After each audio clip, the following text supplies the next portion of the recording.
In the beginning, God created a garden unlike anything ever seen, a masterpiece of divine artistry. The Garden of Eden was lush and vibrant, bursting with colours and life. Rivers of crystal-clear water flowed gently, feeding the flourishing plants and trees. Birds filled the air with song, and animals roamed freely in harmony. Amid this perfection, God crafted Adam from the dust of the ground and breathed life into him. Adam awoke, marveling at the paradise around him. But God saw Adam was lonely. So, as Adam slept, God took one of his ribs and formed Eve, the first woman, to be his companion.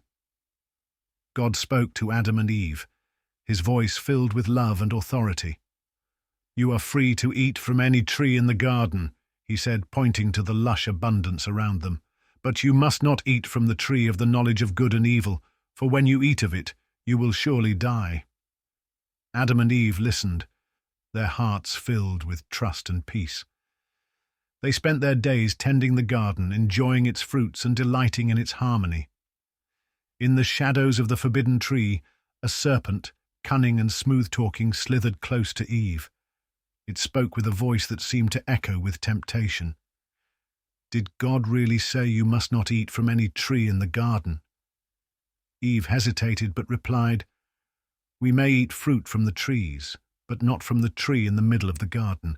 God said we must not eat it or touch it, or we will die." The serpent chuckled softly. "You will not surely die," it said, its eyes gleaming. "God knows that when you eat it, your eyes will be opened, and you will be like him, knowing good and evil." The serpent's words stirred a curiosity in Eve's heart she had never felt before. Eve reached out, her fingers trembling as she plucked the fruit. She took a bite, and in that instant her eyes widened. A strange, heavy awareness washed over her. She handed the fruit to Adam, who, though hesitant, also took a bite. Immediately, the world seemed to change. The light of Eden dimmed, and for the first time, Adam and Eve felt shame. They realized they were naked and hurried to sew fig leaves together to cover themselves. As Adam and Eve hid among the trees, they heard God's voice. "Adam, where are you?" he called. Trembling, Adam stepped forward. "I heard you in the garden, and I was afraid because I was naked, so I hid." God's sorrowful voice asked, "Who told you that you were naked?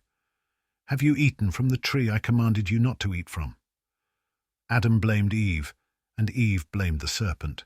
God declared judgment, pain and toil for humanity, and banishment from Eden. Yet in his mercy, he made garments of animal skin to clothe them and sent them away from the garden, a flaming sword guarding its entrance. The story of Adam and Eve is a timeless reminder of human nature, the struggle between obedience and temptation. It teaches us that our choices have consequences, but God's love and grace remain steadfast, guiding us back to him even when we fall.